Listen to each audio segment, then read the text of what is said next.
Iran के खिलाफ अमरीकी फ़ज़ाई कार्रवाइयाँ दोबारा शुरू। तेहरान और बंदर अब्बास समेत मुख्तलिफ इलाके एक बार फिर धमाकों से गूंज उठे। सेंटकॉम के मुताबिक ये हमले ईरान की जानिब से मुसलसल और इश्तियाल अंगेज़ इक़दामात के रद्द अमल में किए जा रहे हैं। अमरीकी फ़ौज के ईरान के खिलाफ नए फ़ज़ाई कार्रवाइयों की तस्दीक हो गई। अमरीकी वज़ीर जंग पैट हेगेस का ईरान के हवाले से सख्त बयान, कहा कि आज रात ईरान पर किए गए हमले सख्त और वाज़ेह होंगे। दूसरी जानिब अमरीकी हमलों के जवाब में ईरान ने भी इराक के शहर अरबेल में अमरीकी अड्डों को निशाना बनाया। ईरानी मीडिया के मुताबिक अमरीकी हमलों के जवाब में ईरानी फ़ौज ने मिसाइलों और ड्रोन से अमरीकी अहदाफ पर हमले किए। ईरान जंग नहीं चाहता, लेकिन खुद मुख्तारी और कौमी वकार पर किसी किस्म का समझौता भी कबूल नहीं करेगा। किसी के दबाव में नहीं आएंगे, ना किसी के आगे झुकेंगे।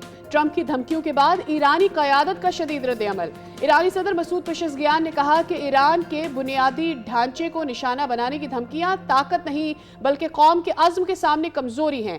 ईरानी फ़ौज के तर्जुमान ब्रिगेडियर जनरल अबुल फजल शख्शी ने कहा कि हम हर हमले का पहले से ज़्यादा सख्त और तबाहकुन जवाब देंगे। ईरान को किसी किस्म की तशवीश नहीं। तर्जुमान ईरानी वज़ारत ख़ारजा इस्माइल बक़ाई ने कहा कि अमरीकी हमले बैनुल-अक़वामी क़वानीन की खिलाफ वर्जी और जवाबी कार्रवाइयाँ हक़ दिफ़ा के कानून के मुताबिक हैं। खलीजी ममालिक को पैगाम में कहा कि अपनी सरजमीन अमरीका और इसराइल को इस्तेमाल ना करने दें, वरना इन अड्डों को निशाना बनाया जाएगा। वज़ीर आज़म शहबाज शरीफ की ज़ेर सदारत कौमी इक़्तिसादी काउंसिल का इजलास। आम माशी अहदाफ और आइंदा माली साल के लिए सालाना तरक्याती प्रोग्राम की मंजूरी दे दी। कौमी इक़्तिसादी काउंसिल ने विफाकी PSDP की मद में 1000 अरब रुपए की भी मंजूरी दी। इजलास में चारों सूबों के वज़राए आला शरीक हुए। माशी और तरक्याती तरजीहात का जायज़ा लिया गया। तरक्याती मनसूबों से मुतालिक अहम उमूर पर भी इत्तेफाक हुआ। कौमी तरक्याती प्रोग्राम के तहत इंफ्रास्ट्रक्चर, तवानाई और समाजी शोबों को तरजीह देने का भी फैसला हुआ। वज़ीर आज़म ने तरक्याती फ़ंड्स के मौसर और शफाफ इस्तेमाल को यकीनी बनाने की हिदायत की और कहा कि रोज़गार के मौके पैदा करने और माशी सरगर्मियों के फ़रोग़ पर खुसूसी तवज्जो दी जाए। एशियन गेम्स 2026 के लिए पाकिस्तान के 15 रुकनी T20 स्क्वाड का ऐलान। साहबजादा फरहान टीम की क़यादत करेंगे। अब्दुल समद नायब कप्तान की जिम्मेदारियां निभाएंगे। आकिब जावेद, अली रजा, मां सदाकत और साद मसूद पहली बार T20 इंटरनेशनल स्क्वाड में शामिल कर लिए गए। स्क्वाड में शामिल 14 खिलाड़ी 15 जून से शुरू होने वाले व्हाइट बॉल कैंप का भी हिस्सा होंगे। एशियन गेम्स के T20 मुकाबले 24 सितंबर से जापान के शहर आइची में शुरू होंगे।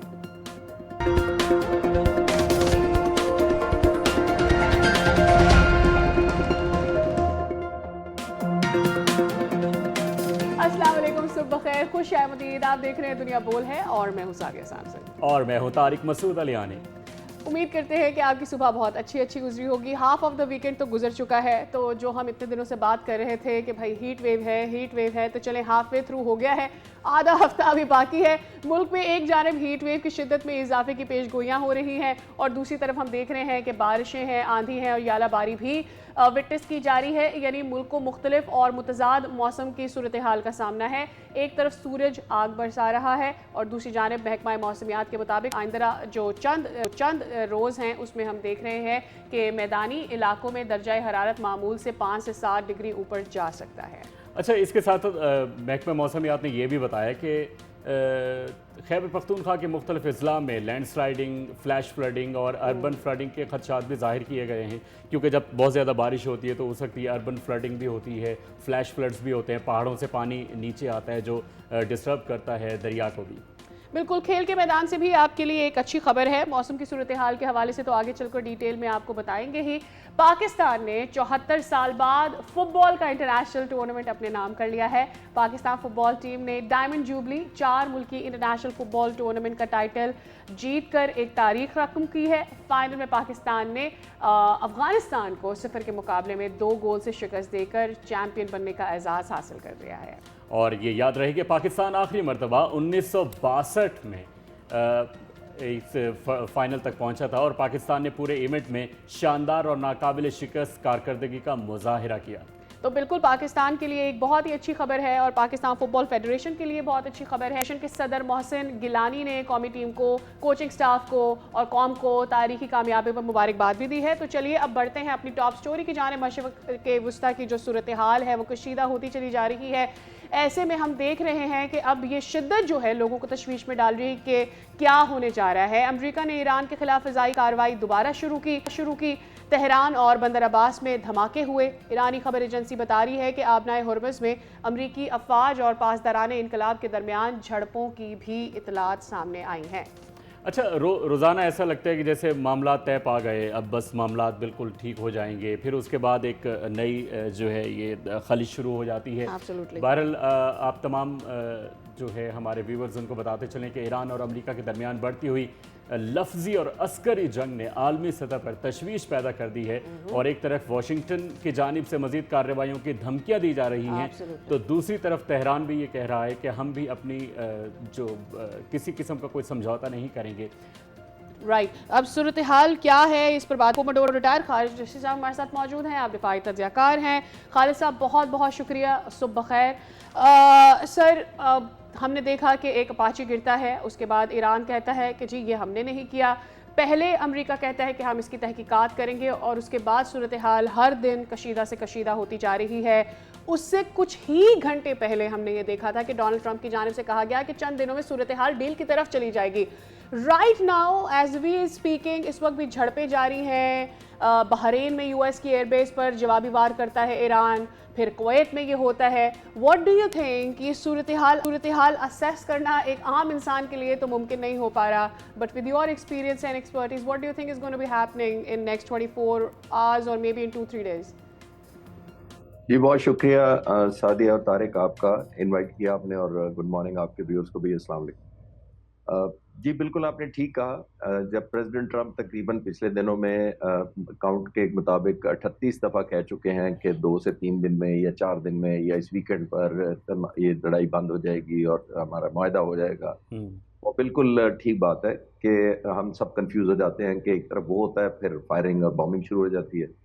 तो मेरा ख्याल है पूरी जंग के दौरान जब से प्रेसिडेंट ट्रंप ने थ्रेट करना शुरू किया है, एक चीज उन्होंने बड़ी कामयाबी से की है, यही एक वाहिद कामयाबी मैं उनको एट्रीब्यूट कर सकता हूँ, और वो है कि उन्होंने दुनिया की जो मार्केट है, जो एक स्टॉक एक्सचेंज कह लें, ऑयल प्राइसेस कह लें, उनको बड़ा खूबसूरती से बैलेंस किया इतनी जंग के बावजूद। क्योंकि एक दिन वो कहते हैं कि ये होने वाला है और अगले दिन वो कहते हैं भाई नहीं होने वाला है। उससे होता है कि जो हाइप क्रिएट होती है, नेसेसरी क्यूरियोसिटी पैदा होती है, एक पैनिक फैक्टर आता है मार्केटों में, वो नहीं आने देते। वो जो ही प्राइसेस ऊपर जाते हैं, क्योंकि उनको पता है कि पूरी दुनिया में 8 अरब की आबादी में से अगर एक शख्स को ब्लेम करना है कि ये जंग किस वजह से हुई है और ये एस्केलेशन क्यों हुई है, तो वो प्रेसिडेंट ट्रंप ही है।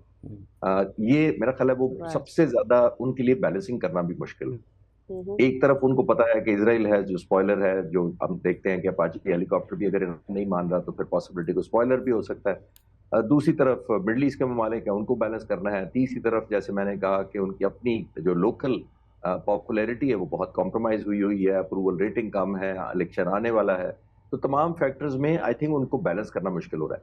नाउ कंक्लूडिंग दिस आंसर, मैं ये अर्ज करना चाहूंगा कि देखिए बुनियादी तौर पर क्योंकि प्रेसिडेंट ट्रंप को ये आइडिया है कि जब अब वो पोजीशन ऑफ स्ट्रेंथ उनकी मिलिट्री उनको नहीं लेके दे सकी, मिलिट्री जब अप्लाई की जाती है या मिलिट्री का वॉरफेयर जब भी रोल में आता है, तो उसका कोई मकसद नहीं होता सिवाय इसके कि जब जंग के बाद मुज़ाकरात की टेबल पर उनके डिप्लोमेट्स, पॉलिटिशियंस बैठेंगे तो उनको एक एडवांटेज पोजीशन होनी चाहिए। वो उनको नहीं मिल सकी। देखिए जितनी ज्यादा एडवांटेज पोजीशन अमेरिका की होती, उतना ही ज्यादा नेगोशिएशन भी कम होनी थी और अमेरिका के लिए फेवरेबल सारी सिचुएशन हो जानी थी। जब वो मिलिट्री उनको नहीं लेकर दे सकी, तो एक एलिमेंट ऑफ फ्रस्ट्रेशन भी है, एक एलिमेंट ऑफ कंसर्न भी है, एक एलिमेंट ऑफ जिसको पैनिक भी है। और खास तौर पर अगर आपको इजराइल जैसा प्राइम मिनिस्टर मिले जो आपको पैनिक करने पर भी मजबूर करे और ये भी कहे कि इस डील से बेहतर है कि आप डील करें ही ना, यानी इतनी कॉम्प्रोमाइजिंग डील आप कर रहे हैं, तो फिर एक प्रेशर बिल्ड हो जाता है। तो आई थिंक ये अप एंड डाउन चल रहा है, कभी ये अब जंप अप कर जाती है सिचुएशन और उसी को बैलेंस करने की प्रेसिडेंट ट्रंप भी कोशिश कर रहे हैं, और ईरान भी कमजोर दिखाई ना देने की वजह से हर दफा जब भी कोई ऑफेंस ऐसा लॉन्च होता है तो ईरान भी एक प्रोहिबिटिव कॉस्ट इंपोज कर देता है। ऑब्वियसली डिस्प्ले वो ये करना चाहता है कि हम भी पोजीशन ऑफ कॉम्प्रोमाइज से नहीं ये मुआहदा करें। अच्छा खालिद चिश्ती साहब, ये बताइएगा कि ऐसा क्यों होता है कि एक दिन एक लफ्जी जंग होती है, दोनों पार्टियां आपस में एक दूसरे पर गोलाबारी करती हैं अल्फाज की, फिर उसके बाद हमले शुरू हो जाते हैं, फिर वो कहते हैं कि नहीं भाई हम तो मज़ाकरात में भी हैं और हम जवाबी हमले भी करेंगे। मतलब ऐसा क्यों हो रहा है? ये कौन नहीं चाहता कि ये मज़ाकरात ना हो? तारिक, इसमें दो एलिमेंट हैं। एक तो जैसे मैंने पहले अर्ज किया कि इजराइल है जो नहीं चाहता कि इस तरह की डील हो, बिकॉज वो तो चाहता है कि जितनी प्रोलॉन्ग हो सके, बल्कि सालों पे मुहित हो जाए कि एज एंड व्हेन बेसिस पर जब उसको शक पड़े वो इस तरह की स्ट्राइक या खुद करे या अमेरिका के थ्रू करवा दे, ताकि ईरान की कोई कैपेसिटी जब एज एंड व्हेन बेसिस पर उसको लगे कि ये डेवलप हो रही है या कोई पोटेंसी या सलाहियत उसने हासिल की है तो उसको नॉकआउट करे। क्योंकि ऑलमोस्ट वो नो पीस नो वॉर में इजराइल चाहता है कि अगर जंग ऑल आउट नहीं होती तो इसी तरह चलती रहे। इसको स्टेलमेट कहते हैं कि ना कोई हारा, ना जीता, ना सीज फायर हुई। तो वो प्रोलॉन्ग करना चाहता है खासतौर पर इजराइल, ताकि जो लीवरेज है of hitting, initiating and even causing destruction वो इजराइल के हाथ में रहे। वो नंबर वन। दूसरी एक और भी नेगोशिएशन के स्किल्स या टैक्टिक्स में भी ये पढ़ा या पढ़ाया जाता है कि जब आप फाइनलाइजेशन की तरफ जा रहे होते हैं तो बाज दफा आपके ओपोनेंट को ये लगे कि आप पोजीशन ऑफ वीकनेस पे बात कर रहे हैं, तो फिर इस तरह की ऑफेंसिव पोस्चरिंग की जाती है ताकि अपनी वैल्यू ऐड कर सकें। जो आप 37-38 दिन की जंग में नहीं कर सके वो शॉर्ट टर्म आप पिक करते हैं, हाइप क्रिएट करते हैं और एक एलिमेंट ऑफ अश्योरेंस जहन में डाल देते हैं अपने दुश्मन के मुखालिफ के जो भी हो कि मैं कैपेसिटी बहुत रखता हूं तुम्हें हिट करने की।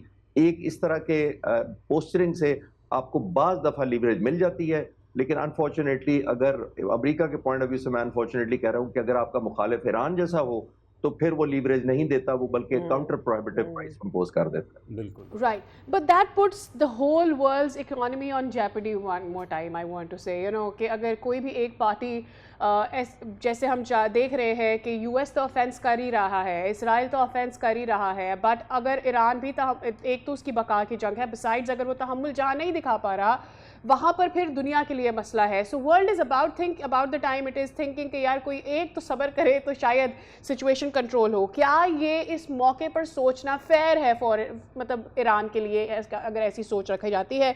बिसाइड्स हमने देखा कि पाकिस्तान में फील्ड मार्शल साहब से अस्करी सरबराहान की मुलाकात हुई, बहरीन के और लबनान के। If you could tell us कि उस तनाजुर में अगर बात की जाए तो वो इस जंग की सारी सूरत हाल में कितनी सिग्निफिकेंट है और उसकी कंक्लूजन क्या निकली है? देखिए सादिया, उसके लिए क्विकली आपको हिस्ट्री को फ्लैशबैक करना पड़ेगा। वो इस वजह से कि आप हिस्ट्री नोट कर लें कि ईरान को जब से कम से कम ये 47 ईयर्स की बात कर लेते हैं जब से रजीम हुकूमत में है IRGC, तो वो उसको प्रेशर से आप मोल्ड नहीं कर पाए। जिस सदर ने भी जब भी कोशिश की है, मैं क्विकली कर, रोनाल्ड रेगन ने जब प्रेशर में डाला ईरान को तो हिजबुल्ला बनी थी। फिर उसके बाद क्लिंटन ने आकर प्रेशर में डाला ईरान को तो फिर इनका न्यूक्लियर प्रोग्राम शुरू हुआ था। फिर उसके बाद जॉर्ज डब्ल्यू बुश ने जब ज्यादा प्रेशर में डाला, और याद होगा आपको कि उन्होंने कहा था कि Iran is axis of evil कहा था इसको, तो उस वक्त इन्होंने अपना बैलिस्टिक और क्रूज मिसाइल शुरू कर दिया था। दो सदूर ने आज तक फोर्स से हासिल करने की कोशिश की है ईरान से अपना मकसद। एक जिमी कार्टर थे 1980 24-25 अप्रैल को, उन्होंने याद होगा आपको कि ऑपरेशन ईगल क्लॉ एक ऑपरेशन किया था जिनको अपने 52 उनके हॉस्टेज थे जो एम्बेसी के लोगों को ईरान ने इनकलाब के फौरन बाद इनके जो पासदारान है उनके हॉस्टेज बनाया था, तो उन्होंने एक ऑपरेशन ईगल क्लॉ किया था, एयर ऑपरेशन किया था अपनी डेल्टा फोर्स भेज के। वो इतना एम्बैरेसिंग हुआ था कि उनके रेस्क्यू के दौरान 8 हेलीकॉप्टर तबाह हुए थे, एक हेलीकॉप्टर C-130 से टकरा गया था, एक भी रेस्क्यू नहीं कर सके थे। और जिमी कार्टर के बारे में कहा जाता है कि उन्होंने जो आने वाला इलेक्शन था 1980 के आखिर में वो हारा इसलिए था और सेकंड टर्म उनको नहीं मिली थी इस वजह से कि उन्होंने एम्बैरेसमेंट कॉज की थी। अब ये दूसरे सदर हैं जिमी कार्टर के बाद जो इस तरह के डिलेमा में फंस गए हैं, इसलिए वो बैलेंस करने की कोशिश कर रहे हैं और वो चाहते हैं कि जो भी मुआहदा हो it should look like a victory और it should feel like a war trophy. मेरा ये मानना है। तो समझते हैं कि वॉर ट्रॉफी मैं दिखाऊंगा तो तब लोग मुझे माफ करेंगे। माफ से मतलब ये है कि लेट गो करेंगे, मेरी इलेक्शन कैंपेन में साथ देंगे, मेरे वोटर कम बैक करेंगे, दुनिया मुझे ब्लेम नहीं करेगी। लेकिन वो मेजरेबल टर्म में मुझे नजर नहीं आ रहा कि टेक होम कोई ट्रॉफी प्रेसिडेंट ट्रम्प ले सके। सही। खालिद चिश्ती साहब, ये तो अभी देखें जब आएगा मिड टर्म आएगा तो फिर उसके बाद हम लोग देखेंगे। लेकिन चिश्ती साहब ये बताइएगा कि फ़ारस की जो तारीख़ हम लोगों ने जहाँ तक पढ़ी है वो यही रही है कि फ़ारस ने कभी भी जो अभी का ईरान है इसने कभी भी अपने ऊपर किसी को रूल नहीं करने दिया। मतलब इन्होंने हमेशा आवाज़ उठाई जो भी इनके ख़िलाफ़ हमला करने के लिए आया। अभी आपने मिसाल 1980 की भी हमें दी। तो ये बताइएगा कि ट्रंप साहब कहते हैं कि भाई हम हमले नहीं करेंगे, वज़ीर जंग कहते हैं कि हम मज़ीद हमले करेंगे, ज़्यादा हमले करेंगे, तो फिर ये ऊँट किस करवट बैठेगा? तारिक, ये अब ज़ाहिर है, ये तो मैं एनालिसिस ही कर सकता हूँ कि ये हमेशा ही मुज़ाकरात के दौरान good cop, bad cop, good hope, no hope, इस तरह या के सिचुएशन की पैदा की जाती है। एक तरफ आपको उम्मीद पैदा की जाती है और फिर आपको कहीं लगता है या आपको कोई याद करा देता है, ख़ास तौर पर आपको एडवाइज़र आपका कोई नेतन्याहू जैसा हो तो वो आपको याद करा देता है, जैसे मैंने पिछले सवाल के जवाब में अर्ज़ किया कि इस डील से बेहतर है ना डील करना, वो ज़्यादा इन्वेस्टमेंट, तो फिर आप बैलेंस करने में लग जाते हैं।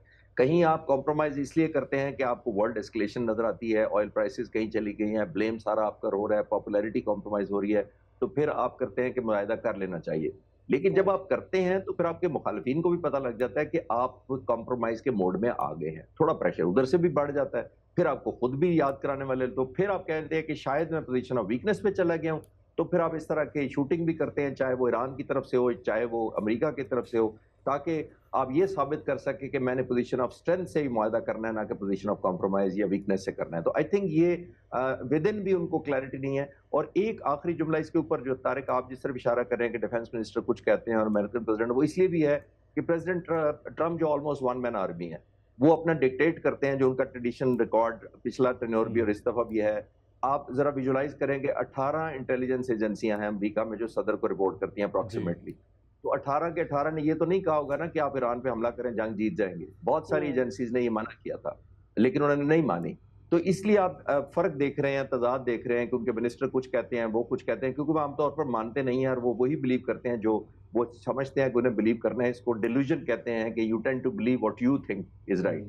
राइट। हमें क्लोजिंग की तरफ जाना है इस सेगमेंट के लिए, तो कंक्लूड अगर आप कर सकें, पाकिस्तान ने बहुत ज़्यादा बैकडोर भी मुज़ाकरात को आगे लेकर गए हैं। अभी भी मैं मुलाकात का जिक्र कर रही थी, क्या रोल मज़ीद आप देख रहे हैं यहाँ से जो कशीदगी बढ़ गई है पाकिस्तान का? साथ ही ये कंटिन्यूड एफर्ट है। आप इसको ऑब्वियसली पॉकेट्स में बड़ा मुश्किल है, ऑब्वियसली बड़ी परसुएशन चाहिए होती है। अब आपको कूल माइंडेड रहना होता है, आपको एक जिसको कहते हैं ना परसुएशन दिखानी होती है दोनों तरफ, जो मीडिएट खास तौर पे करा रहा होता है, क्योंकि आपने दोनों तरफ ये एहसास दिलाना होता है कि आप पोजीशन ऑफ स्ट्रेंथ पे हैं, आपको जीत हुई है, या आप साइन कर देंगे तो आप यादगार ये मुआहदा होगा। ये मीडिएटर का काम होता है और ये ग्लोबल होता है, इसके अंदर ये नहीं है। और ये नहीं कि आप गलतफहमी करते हैं, एहसास दिलाते हैं, बिकॉज एक ईगो को कॉम्प्रोमाइज करके कोई एक शख्स भी मुआहदा नहीं करता है, कौम तो बहुत ज़ाहिर है दूर की, और खासतौर पर ईरान जिसको 45 सालों से नहीं कर सके। तो आई थिंक पाकिस्तान की कोशिशें अप्रिशिएट की जा रही हैं दुनिया में, हमने एक रेलेवेंस गेन की है और ये ऑनगोइंग एफर्ट है। इसको आई थिंक मायूसी के साथ तो ये नहीं कंटिन्यू रहती। All right, बहुत शुक्रिया कॉमोडोर साहब, it was wonderful to have you and very insightful to have you one more time on the show. Well, इसके साथ ही हम ले रहे हैं break, we'll see you across.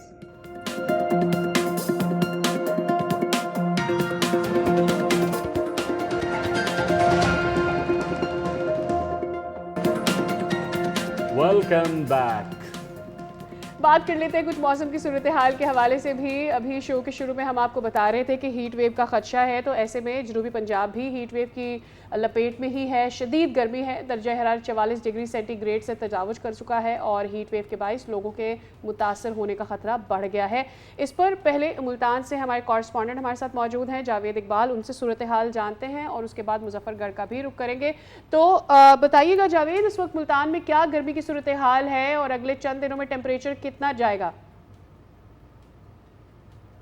Multan और जनूबी पंजाब के इलाके इस वक्त शदीद गर्मी की लपेट में हैं। अगर मुल्तान में गर्मी की शिद्दत की बात की जाए तो इस वक्त जो दर्जा हरारत है वो 44 डिग्री सेंटीग्रेड रिकॉर्ड किया गया है और कम से कम जो दर्जा हरारत है वो 32 डिग्री सेंटीग्रेड रिकॉर्ड किया जा रहा है। और यहाँ आपको बताऊँ, शदीद गर्मी की वजह से यहाँ लोगों का बुरा हाल है। 44 डिग्री सेंटीग्रेड तो महकमा मौसमियात की जानिब से जो अदाद-ओ-शुमार फराम किए जा रहे हैं ये वो हैं, लेकिन ऐसा लग रहा है कि इस वक्त दर्जा हरारत है वो तकरीबन 48-50 डिग्री सेंटीग्रेड फ़ील हो रहा है। और इस वजह से जो लोगों का घरों से निकलना महाल हो चुका है, कारोबार तकरीबन ठंडे हो चुके हैं, लोग घरों से निकल नहीं रहे और सड़कों पर भी जो ट्रैफिक है उसकी रवानी जो है वो कम देखी जा रही है। और जो तिबी माहिरीन हैं उनका यही कहना है कि शदीद गर्मी की वजह से लोगों को एहतियात करनी चाहिए, घरों से गैर ज़रूरी तौर पर बाहर नहीं निकलना चाहिए, क्योंकि हीट व्यू का शदीद ख़तरा है। हीट व्यू की वजह से जो शहरी हैं उनको मसाइल तिबी पेश आ सकते हैं, और इस हवाले से तिबी माहिरीन का ये कहना है कि गर्मी से बचाव के लिए फ़ौरी तौर पर जो है शहरियों को हिफाजती इक़दामात करने चाहिए। सर पर कपड़ा जो है वो रखना चाहिए, सर को ढाँप कर रखें। इसके साथ साथ जो है ठंडे मशरूबात का इस्तेमाल किए जाए ताकि गर्मी से महफूज रहा जा सके।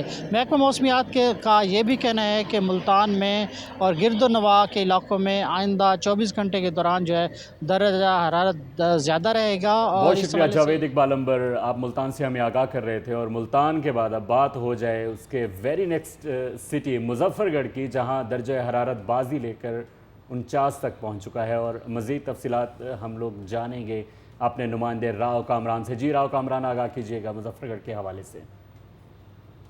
हाँ जी बिल्कुल, जनूबी पंजाब भर में जो है सूरज कहर ढहा रहा है। इस वक्त 49 डिग्री सेंटीग्रेड मुजफ्फरगढ़ में चल रहा है, जो कि इस वक्त 55 डिग्री जो है वो महसूस किया जा रहा है। इस वक्त हम डॉक्टर साहब के साथ मौजूद हैं, जो फिजिशियन डॉक्टर हैं, मोहम्मद शुएब अमीन। शुएब अमीन साहब हमें बताएंगे जो इस किस्म सख्त तरीन जो इस वक्त गर्मी पड़ रही है, इससे किस तरीके की जो है एहतियाती तदाबीर जो है वो शहरियों को अख्तियार करनी चाहिए, और ये जो गर्मी है किस हद तक जो है वो जानलेवा भी साबित हो सकती है। बहुत बहुत शुक्रिया। इस वक्त जैसे टेम्परेचर आपने बताया कि बहुत हाई ग्रेड है। जब इजाफी इतना टेम्परेचर होता है तो जिस्म से पानी और नमकियात की काफ़ी हद तक कमी हो जाती है। तो मेरी यही गुजारिश है कि जितना हो सके 11 बजे से लेके शाम के 4-5 बजे तक घरों में रहें, गैर ज़रूरी बाहर निकलने से परहेज़ करें, ढीले ढाले कपड़े पहनें। अगर पानी का इस्तेमाल रोज़मर्रा की मिक़दार से ज़रा ज़्यादा इस्तेमाल करें।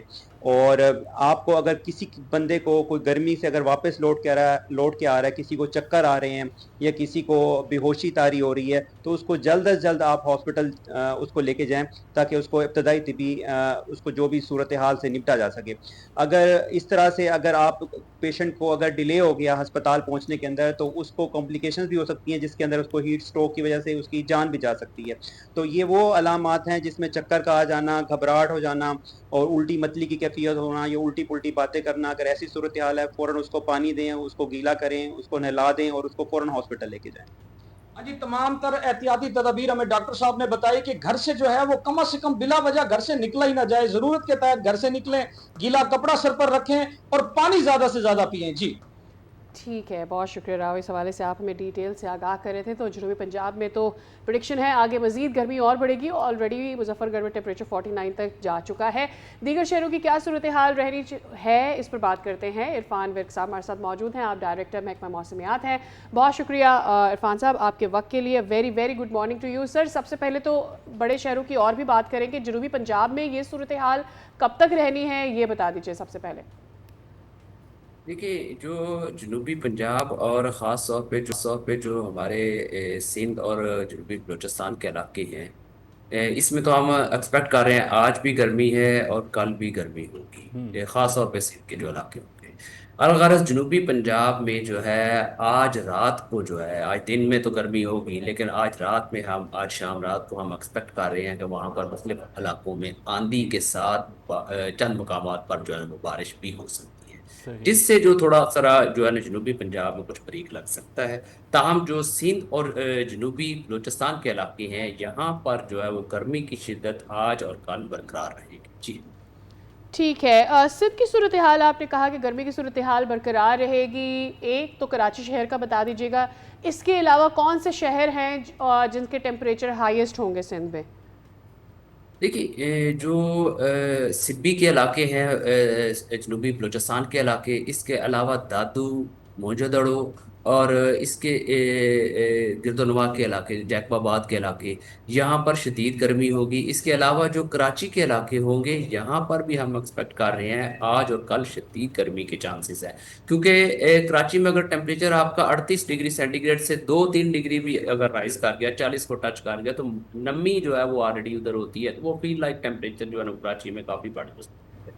ठीक जी इरफान विर्क साहब, ये बताइएगा कि जैसे कि गर्मी बढ़ती है तो लोग रुख करते हैं शुमाली इलाका जात का सैर व सयाहत के लिए, तो उनके हवाले से क्या कहना चाहेंगे कि कोई प्रेडिक्शन ऐसी बारिश की, कोई फ्लैश फ्लडिंग की, पहाड़ों से आते हुए पानी के हवाले से जो नुकसानात वगैरह होते हैं, तो कोई सयाहों को कुछ आप कहना चाहेंगे, कुछ तजावीज़ कुछ? देखिए ये वाला जो एक अभी बारिश वाला सिलसिला जो आज शाम या रात को जो है पाकिस्तान के बालाई इलाकों और बस्ती इलाकों में दाखिल होगा। जी। इसमें जितने भी पहाड़ी इलाके होंगे, बालाई खैबर पख्तूनख्वा के इलाके, जीबी और कश्मीर, इनके जितने मरी और गलियात भी इसमें शामिल होंगे। यहाँ पर हम एक्सपेक्ट कर रहे हैं आज रात और कल, और इसके अलावा 13 तारीख को भी जो है ना ये इन इलाकों में बारिश है, और बाज़ इलाकों में तेज़ बारिश भी हो सकती है। इसलिए जो सैरो सियाहत पर जो जाने वाले लोग हैं, क्योंकि ऑलरेडी जो टेम्परेचर था वो जीबी का बहुत इंक्रीज कर गया था, जीबी के इलाकों का और बालाई खैबर पख्तूनख्वा का नॉर्मल से मामूल से कदरे काफ़ी ज़्यादा था। अब जैसे ही ये बारिश वाला स्पेल आएगा तो जो स्नो मेल्ट है उसका रेट भी बढ़ जाएगा।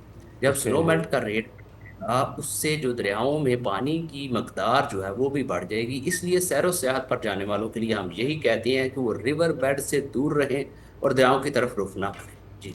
राइट, ये बता दीजिएगा कि एक तो ये कि क्या पिछले साल हमने देखा फ्लैश फ्लडिंग की वजह से पंजाब खासा मुतासर हुआ, क्या इस साल भी उस तरह के सैलाबों के ख़तरात हैं, और अगर हैं तो कितना टाइम है हमारे पास, हम कब तक का वो टाइम स्पैन है जिसमें बारिशें ज़्यादा होंगी और इस तरह की सूरत हाल बन सकती है? देखिए हमारे पास जैसे ही मानसून आएगा उसमें हम एक्सपेक्ट कर रहे हैं कि शॉर्ट पीरियड ऑफ टाइम के लिए ज़्यादा बारिश होगी और ज़्यादातर आपको ड्राई दिन मिलेंगे। अच्छा। इस तरह इससे ऐसा होगा कि आपके पास गर्मी भी ज़्यादा होगी, फील लाइक टेम्परेचर आपके पास ज़्यादा होगा ख़ास तौर पे मानसून में। और जो शॉर्ट स्पैन के जो शावर्स होंगे वो इंटेंस होंगे, जिससे फ्लैश फ्लडिंग का अंदेशा जो है ना वो रहेगा। और फ्लैश फ्लडिंग के लिए शुमाल मशरकी पंजाब के इलाके जिनमें सियालकोट के इलाके होते हैं, और कश्मीर के साथ मुल्हिका जम्मू और तवी के इलाके हैं। इसके अलावा जो कश्मीर के इलाके हैं, जो बराई खैबर पख्तूनख्वा, दीर, स्वात, कोहस्तान, बडग्राम और चित्राल के इलाके, यहाँ पर जो है हम एक्सपेक्ट कर रहे हैं कि डिफरेंट इलाकों में जो है ना फ्लैश फ्लडिंग भी जो है वो मानसून में होगी। अच्छा, ये बताइएगा कि इस बार क्या हम ये एक्सपेक्ट कर सकते हैं कि गर्मी का सीज़न जो है वो थोड़ा तवील होगा और उससे ये भी नुकसान हो सकता है, फसलों को भी नुकसान हो सकता है?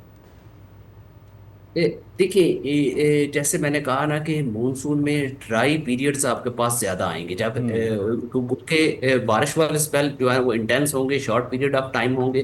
तो जो जब ड्राई डेज बढ़ जाएंगे तो जो आपकी फसलों पर जो इसका इम्पैक्ट पड़ सकता है, कोई पेस्ट डिजीज, कोई इस तरह की चीजें जो है ना वो हो सकती हैं। और स्ट्रेस, वाटर स्ट्रेस जो है होगा वो भी फसलों पर आ सकता है। जी। जी, ठीक है, बहुत बहुत शुक्रिया शुक्रिया। आपका कि आप हमारे साथ थे, मौसम के हवाले आगाह कर रहे थे। न सिर्फ मौसम के हवाले से बल्कि किसानों के हवाले से भी आपने मशवरे दिए, सयाहों के हवाले से आपने मशवरे दिए। आपका बहुत शुक्रिया। चलिए जी, अब बात कर लेते हैं ज़रा अच्छी अच्छी खबरों की भी। मौसम हमें थोड़ा सा परेशान कर रहा है, लेकिन बारिशें भी बीच में आने वाली है। लेकिन उससे अच्छी खबर यह है कि पाकिस्तान के लिए एक और एजाज़, और वो था कि फीफा वर्ल्ड कप में इस्तेमाल होने वाली जो ऑफिशियल मैच है की बॉल है, जिसे हम ट्रायना के नाम से जानते हैं, वो हमारे मशहूर सनती शहर सियालकोट में तैयार की गई है। और ऑफिशियल किट बोल न्यूज़ की स्क्रीन पर आप इस वक्त देख भी रहे हैं। जदीद तरीन टेक्नोलॉजी से लैस इस फुटबॉल में क्या कुछ ख़ास बात है, इसको जानने के लिए तो हमें सियालकोट का रुख करना पड़ेगा। जी, और सियालकोट में मौजूद हैं मियां मोहम्मद नदीम जो हमारे नुमाइंदे हैं, और इस वक्त वो बॉल बनाने वाले हुनरमंद ख्वाजा मसूद के साथ मौजूद हैं। जी, आगाह कीजिएगा। हाँ जी, बिल्कुल फीफा वर्ल्ड कप के मैच का मैदान सज चुका है। ये जो ऑफिशियल किट आप मेरे हाथ में देख रहे हैं, इसके साथ ही मैच खेला जाएगा। इसको बनाने वाले CEO forward sport Khwaja Masood sahab मेरे साथ मौजूद हैं। ख्वाजा साहब, कैसा फील कर रहे हैं? इसकी वजह से पूरे पाकिस्तान में नाम सियालकोट का रोशन हुआ है, क्या कहते हैं आप? औज़ुबिल्लाहिमिनश्शैतानिर्रजीम बिस्मिल्लाहिर्रहमानिर्रहीम। देखिए, हम सबसे पहले अल्लाह का शुक्र अदा करते हैं कि अल्लाह ने हमें तौफीक दी कि ये वर्ल्ड कप का बाल भी हमें मिला। और दूसरी जो हमारी वर्कर्स हैं और जो हमारी मैनेजमेंट है, और तीसरी जिस ब्रांड के साथ हम काम कर रहे हैं, ये सारी मिल के उनकी मेहनत से और खुलूस के साथ मेहनत से ये वाली चीज़ बन सकी है। और दूसरी चीज़ ये है कि जो भी बाल बनता है वर्ल्ड कप का, उस नेक्स्ट बाल जो बनता है उसमें 2 से 3 साल की रिसर्च होती है और उसकी तकरीबन हर चीज़ दोबारा से नए तरीके से डिज़ाइन की जाती है। तो ये भी उसी तरह डिज़ाइन होगा। भाई साहब ये भी बताइएगा कि इस बाल की कितनी तादाद में ये बाल अभी तक बनाए गए हैं? इस बाल की एग्जैक्ट तादाद तो मैं नहीं बता सकता ना, मुझे इस वक्त याद है, लेकिन ये मैं कह सकता हूँ कि पूरे सियालकोट ने जो बाल एक्सपोर्ट किए हैं वो तकरीबन, मतलब मुख्तलिफ बाल हैं, जिसमें ये भी शामिल होगा, तो 5.5 से 6 करोड़ बाल अल्लाह का शुक्र है कि यहाँ से गए हैं। तो जिस कंपनी ने ये बाल बनाया है उसने भी तकरीबन 2 करोड़ बाल बनाए हैं, लेकिन सारे ये नहीं, दूसरे बाल शामिल करके हैं। जी बिल्कुल, उनका ये कहना है कि 2 से 3 साल इसी सर्च पे लगे हैं, जिसके बाद ये बाल तैयार हुआ है। अगर इसकी तादाद की बात करें तो 2 करोड़ के करीब जो बाल है ये बनाए गए हैं। सियालकोट को ये चौथी बार ये एजाज़ हासिल हो रहा है कि ये बाल सियालकोट से बन के जो है ना फीफा वर्ल्ड कप में जाएगा। जी बहुत शुक्रिया। बहुत अच्छा लगता है जब पाकिस्तान की रिप्रेजेंटेशन इस तरह के अच्छे बड़े इवेंट्स में, दुनिया भर में फुटबॉल देखा जाता है, दुनिया भर का फेवरेट गेम है, पाकिस्तान की रिप्रेजेंटेशन हमें एक बड़ी खुशी दे देती है। वेल, इसके साथ ही हम ले रहे हैं ब्रेक, आप भी इंजॉय करें।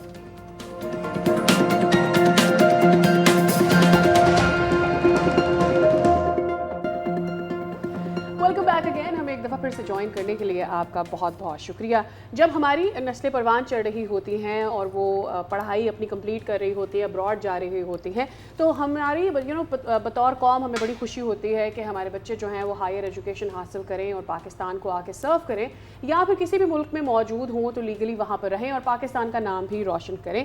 लेकिन एक ऐसा वाक़या पेश आया जिसका तस्करा अब हम करने जा रहे हैं। कौमी असम्बली की कायमा कमेटी बराए दाखिला के इजलास में चौंका देने वाला इंकशाफ सामने आया है।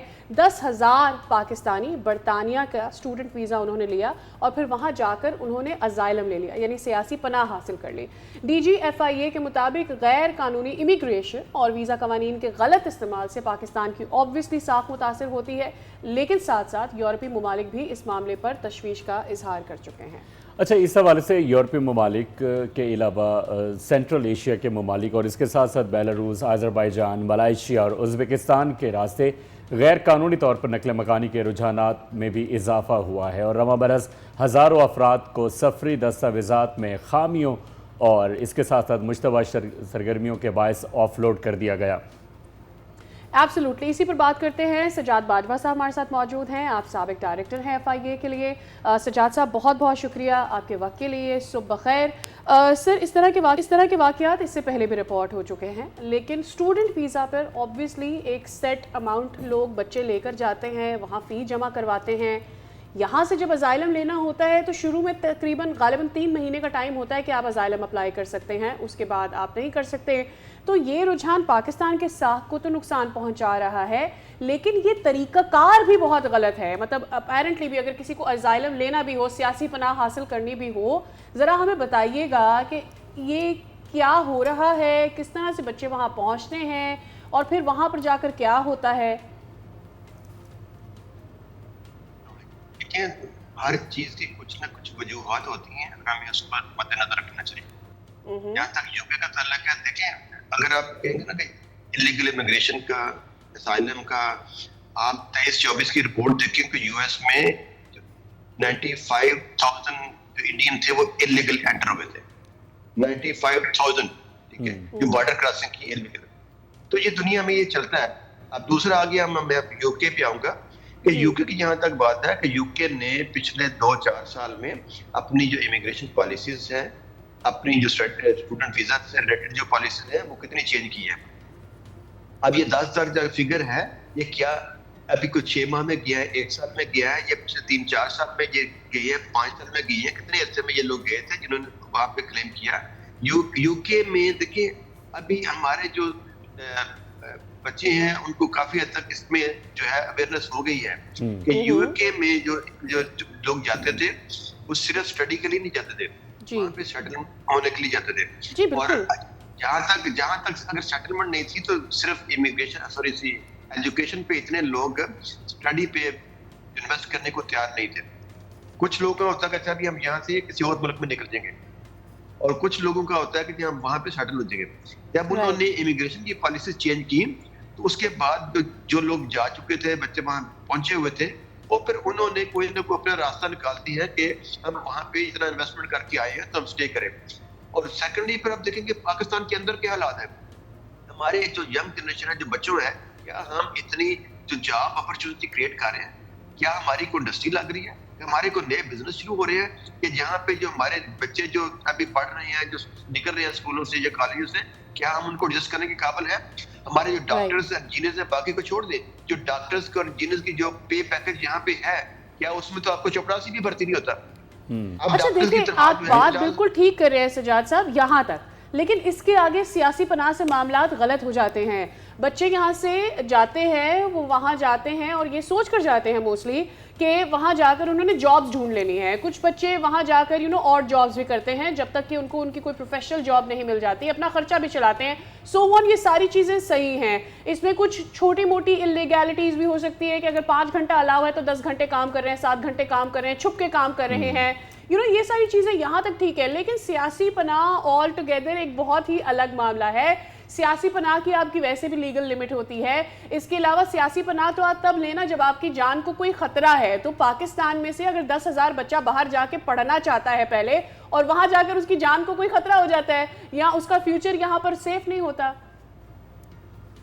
देखिए, मैं उसी पे आ रहा हूँ। देखिए, बात है कि कुछ का केसेस हर बच्चे की जो सिचुएशन होगी वो डिफरेंट होगी, लेकिन जो मेन रीजन मैं आपको बता रहा हूँ कि वो हमारा जो है ना, बच्चों को कंपेलिंग सिचुएशन वहां पे है। उसमें यूके की इमिग्रेशन लॉज में जो तब्दीली, फास्ट ट्रैक पर तब्दीली आई है, वो है कि पहले जो बच्चा वहां जाता था, जॉब करता था, उसके लिए इमिग्रेशन का प्रोसेस था, कहते हैं इतनी देर में उसको मिल जाएगा, उसको स्टे मिल जाएगा। अभी है कि अगर उसको उसकी इमिग्रेशन का प्रोसेस ऑलमोस्ट जो है वो 3-4% रह गया। जो 90% होता था वो 3-4% पे आ गया। तो उसकी जो मेन रीजन है वो वहाँ पे जो सालन की वो है कि लोग जो वहाँ पहुंच चुके हुए हैं, जो पुरानी इमिग्रेशन पॉलिसी पे गए थे, और उसके बाद जो उनकी इमिग्रेशन पॉलिसी चेंज होगी, तो वो उनकी एक ह्यूज इन्वेस्टमेंट है। कोई यहाँ से प्रॉपर्टी बेच के गया हुआ है, कुछ ने कर्ज लेके गया हुआ है, तो वो वहाँ पे फिर वो कहता है आप जितना टाइम जो स्पेंड कर सके, कहीं आगे निकल सके, कोई शादी करेगा वहाँ पे, दूसरा सेटल होगा, कोई आगे किसी और मुल्क में निकलेगा, तो टाइम गेन करने के लिए बच्चे कर रहे हैं। लेकिन उसमें हमें सिर्फ अपने लोगों को नहीं है, वहाँ की भी जो इंटीग्रेशन पॉलिसी है वो भी बहुत मैटर करती है। अच्छा सजाद, बाकी आगे जो बाकी ममालिक की है, देखिए हमें रैशनलाइज करना चाहिए कि क्या एक्चुअल सूरत क्या है। जहाँ तक गल्फ कंट्रीज का है, हमने देखिए जब हमने ये जो 70s में जब ये इमिग्रेशन एम्प्लॉयमेंट के बाद लोग जाना शुरू हुए, स्पेशली मैं गल्फ कंट्रीज में आऊंगा, तो देखिए कि हमारा एक ब्यूरो ऑफ इमिग्रेंट जो है वो एक इदारा बनाया गया, एक मिनिस्ट्री क्रिएट की गई, और उसका एक बड़ा इसमें FIA का सर बताइए कि क्या रोल है। FIA के रवैये के ऊपर सवालात उठाए जाते हैं। बिसाइड्स ये जो इलीगल वीजा के थ्रू बच्चे चले जाते हैं, बाद में एजेंट्स उनको एक्सप्लॉइट करते रहते हैं, क्या इसमें वो भी इन्वॉल्वमेंट है? FIA क्या कर रहा है? देखिए, मैं FIA पे भी आता हूँ। मैं सबसे पहले कि आपको एक बैकग्राउंड समझाना चाह रहा हूँ कि देखिए जब ब्यूरो ऑफ इमिग्रेंट बनाया गया, तो वो इसलिए था कि वो जो बाहर से जो जॉब अपॉर्चुनिटीज हैं वो लेके आए, और यहाँ से बच्चों को, यंग जो थे, उनको वहां भेजने के लिए प्रोसेस करें, और उनकी जो राइट्स हैं उनको स्ट्रेंथन करें कि जो हमारे लोग जो एम्प्लॉयमेंट पे बाहर जाएंगे, उनके साथ जो कॉन्ट्रैक्ट हुआ है उसकी वायलेशन ना हो। हम एक तरफा देखते हैं कि जितना भी हमारा जो अनफॉर्चुनेटली हम हर चीज में पाकिस्तानी को सबसे पहले ब्लेम करते हैं। मैं नहीं कहता कि पाकिस्तानी वहां को गलत काम नहीं करते, लेकिन एज ए होल हम सबको जो है ब्लेम करना शुरू करते हैं। लेकिन दूसरी तरफ देखिए कि जो सऊदीया में है, जो दुबई में है, जो बाकी ममालिक में है, वहां पे जो उनका जो उसको मैंने जो उनका स्पॉन्सर्ड है, जो प्लेयर है, वो कितना ब्लैकमेल कर रहा है, क्या जो कॉन्ट्रैक्ट हुआ है उसके मुताबिक उसको सैलरी मिल रही है, क्या ठीक है। अब उसको भी देखिए कि जो बंदा वहां पे उसका वीजा कैंसिल हुआ है, उसमें जो हमारा वर्कर था उसका कितना कसूर है। ठीक है, देखना ये होगा कि जो स्टूडेंट है उसके राइट्स के मुताबिक वहां पर उसे अपने रहने की इजाजत या डिफेंड करने ली है या नहीं। बहुत शुक्रिया Sajjad sahab, it was wonderful to host you in the show. यहाँ पर वक्त हो गया एक ब्रेक का, आपने रहना है हमारे साथ।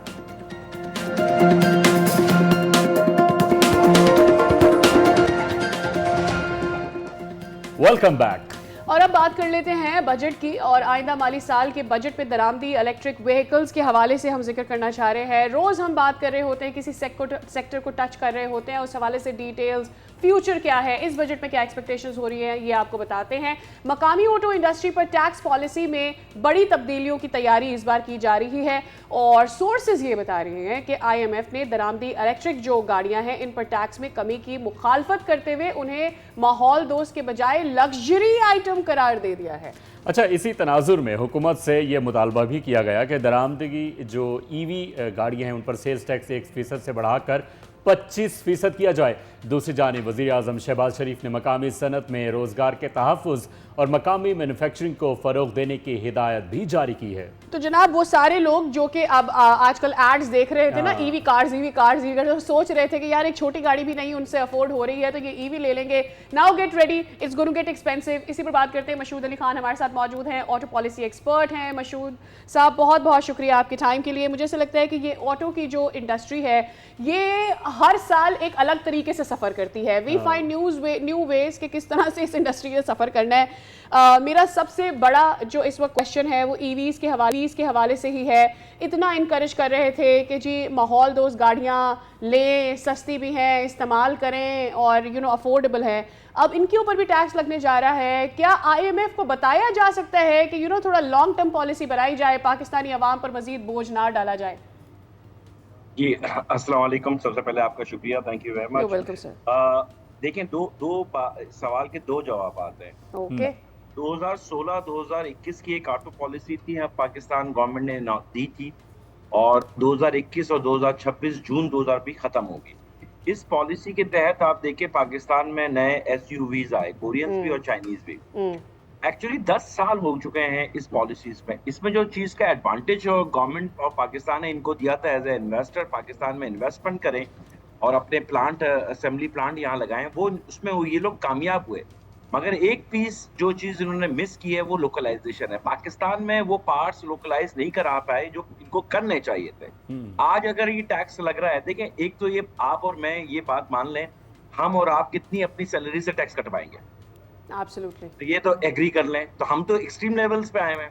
तो ये तो इंडस्ट्रीज में जो टैक्स में नेट पे नहीं है उनको लेकर आना है। सेल टैक्स एक ऐसी चीज है कि जो आप कुछ भी अपने कंज्यूमर चीजें खरीदती हैं घर की, उसमें सेल टैक्स पे करती हैं। तो सेल टैक्स अगर गवर्नमेंट फर्ज करें एग्जाम्पल 1% से आप 25% कह रही थी, अभी ये 25% नहीं 18% पे बात हो रही है। ये भी आज तक की, मैं आज सुबह की आपको अपडेट कर रहा हूँ कि ये भी अभी फाइनलाइज नहीं है, ये भी अंडर निगोशिएबल है, अंडर डिस्कशंस है, अंडर ऑब्जर्वेशंस है कि किस तरह से सेल टैक्स को हम ऐड ऑन करेंगे। तो अभी फाइनलाइज नहीं हुआ। तो अभी हमारा ये देखना है कि सेल टैक्स अगर लगाते हैं तो सर वो तो गवर्नमेंट के पास फंड ही नहीं है, इसलिए लगा रही है। दूसरी बात ये है कि हमारी जो चीज है, आप कहेंगे कंज्यूमर की प्राइसेस बढ़ जाएंगी। पहले तो ये बताएंगे कंज्यूमर के लिए दो बड़े इंपॉर्टेंट है। जो इतनी SUVs आ रही हैं इंपोर्टेड अभी और असेंबली हो रही है पाकिस्तान में, आफ्टर सेल सर्विस है हमारे कंज्यूमर को। तो देखिए ना, आप अच्छे से एड्स, अभी आपने बात की, एड्स अच्छे लगा देते हैं, अट्रैक्टिव कर देते हैं, आम कंज्यूमर अट्रैक्ट होकर वो खरीद लेता है। मगर आफ्टर सेल सर्विस उसके बाद होती है 6 महीने साल भर के बाद उसको उसके पार्ट्स की नीड होती है। तो पता चला वो पार्ट लोकलाइज है नहीं, इनपुट होगा, 1.5 महीना लगेगा, वो गाड़ी खड़ी के रहे। तो जो गाड़ी यूजर हैं दो किस्म के, एक तो है कि वो फर्स्ट यूजर है, कार खरीद रहा है पहली दफा, तो ज़ाहिर है उसकी मल्टीपल यूज होंगे। दूसरा जो यूजर है हमारे यहाँ मोस्टली, उनकी ये थर्ड कार है, EV is the third car उनके घर की, तो वो एलीट क्लास में आ जाता है। तो उनके पास अगर आप 1-1.5 महीना डिले भी करते हैं तो वो दूसरी 2 गाड़ियां हैं उनके पास, वो इस्तेमाल कर लेंगे। मगर maintenance after sale service is very important. मेरे लिए सवाल है कि कंज्यूमर को आसानी होनी चाहिए। दूसरा मेरे लिए इंपॉर्टेंट है कि कंज्यूमर को फाइनेंसिंग का इशू होता है।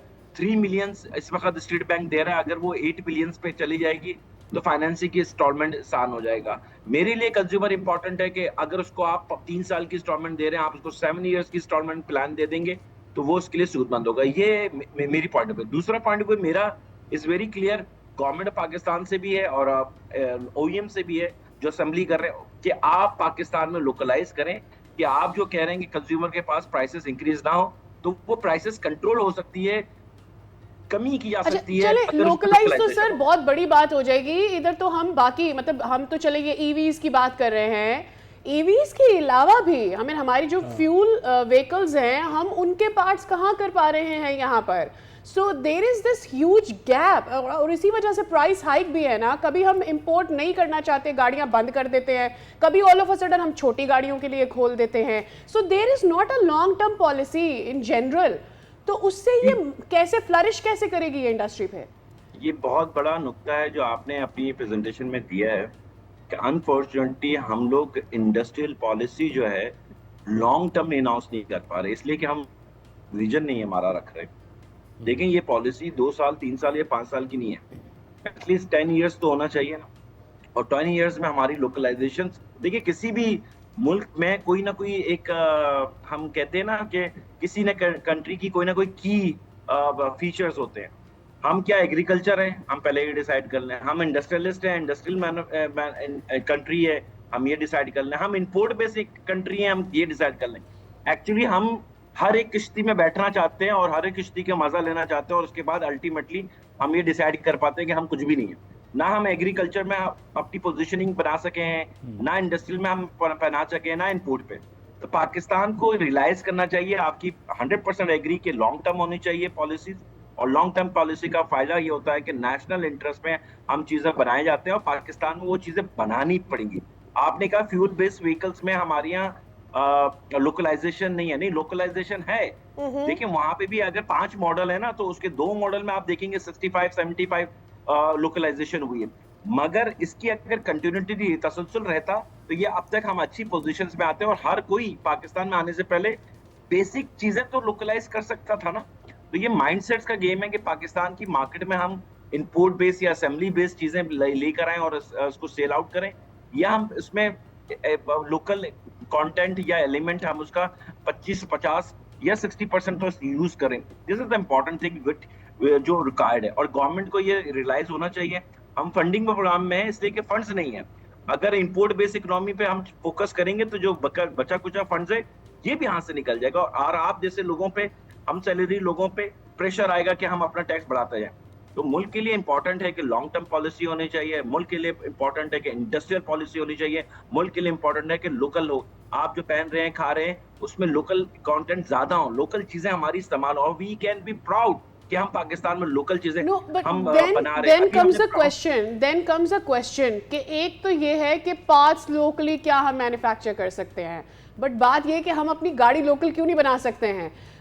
दूसरे मुल्क हमारे साथ जो बैठे हुए हैं वो भी बना रहे हैं। हमें don't we have everything, right? We have technology, we have all investments भी आएंगी जब हमारा लॉन्ग टर्म प्लान होगा। आपको लगता है कि सिर्फ इन्वेस्टमेंट की वजह से और फंड की वजह से हम इसको हम मैन्युफैक्चरिंग की तरफ नहीं जा पा रहे? नहीं, जो इम्पोर्टेंट है ना, देखिए फंड जब आपके पास घर में फाइनेंशियली जब क्राइसिस आते हैं तो आप डिपेंडेबल होते हैं अपने पड़ोसी के और दूसरे लोगों के। एक्चुअली हमारी गवर्नमेंट भी थोड़ा सा चैलेंजेस फेस करती है कि उसके पास रिजर्व नहीं है। जब रिजर्व नहीं है, किसी से आप मांगने जाते हैं, पहली दफा मांगती हैं आप तो आपको शायद आपका दोस्त दे देगा, दूसरी दफा मांगेगी तो वो कुछ ना कुछ टर्म्स रखेगा, और तीसरी दफा जाएगा तो वो अपनी टर्म्स इंप्लीमेंट कराएगा। पाकिस्तान के साथ ये 26वां प्रोग्राम शायद हमारा चल रहा है, तो अब हम अपनी टर्म्स पे नहीं उनकी टर्म्स पे बात कर रहे हो। तो ये हमारे लिए रियलिटी है, ये ग्राउंड रियलिटी है। मेरा ये मानना है कि हम जा क्यों रहे हैं। आप मुझ पे भरोसा करें, जो मुल्क का इशू है ना वो ट्रेड डेफिसिट नहीं है, ट्रस्ट डेफिसिट है। ना आप अपने बराबर वाले पे भरोसा कर पाती हैं, ना मैं आप पे भरोसा कर पाता हूँ। ट्रस्ट ये है कि ट्रस्ट डेवलप होना चाहिए इंडस्ट्रियलिस्ट पे, कंज्यूमर्स पे, आम आदमी पे और गवर्नमेंट पे। हम एक दूसरे पे ट्रस्ट तो करें कि ये जो फैसला हम करने जा रहे हैं ये नेशनल है, आप अपनी जात के लिए नहीं करने वाली या मैं अपनी जात के लिए करने वाला नहीं हूँ। ये जो ट्रस्ट डेफिसिट है इसकी वजह से हम मर रहे हैं, और हम बार बार इस प्रोग्राम के, हमें इस प्रोग्राम में हिस्सा नहीं लेना चाहिए। हमें अपने पाँव में खुद खड़े होने के लिए थोड़ी सी कुर्बानी देनी पड़ेगी।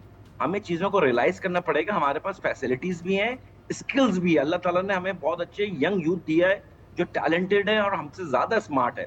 उसको इस्तेमाल करें, उनको यूज़ करें अपने एक्सपीरियंस पे। मेरी this is the my idea.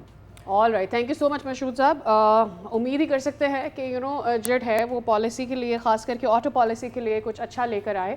और यहाँ पर जो बात होती है अफोर्डेबिलिटी की, बात की जाती है कि माहौल दोस्त गाड़ियाँ, उनकी पॉलिसी कुछ इस तरह से बनाई जाए कि लोगों को उससे फ़वाइद मिल सके। ये तो ठीक है, क्या इसकी प्राइसेस हाई हो जाएंगी गाड़ियों की और इसका बजट पर, हमारे घरों के बजट पर, जो लोग गाड़ियाँ ख़रीदना भी चाहते हैं उन पर कितना फ़र्क पड़ेगा और क्या इंडस्ट्री को फ़ायदा देगा या नहीं। लेकिन जो सैलरीड क्लास है जो कि हर वक्त परेशान रहती है, उसके लिए एक अच्छी खबर है, और वो ये कि इस बार जो है वो रिलीफ मिलने जा रहा है। हुकूमत नए माली साल के बजट में तनख्वाहदार तबके को टैक्स रिलीफ देने पर गौर कर रही है।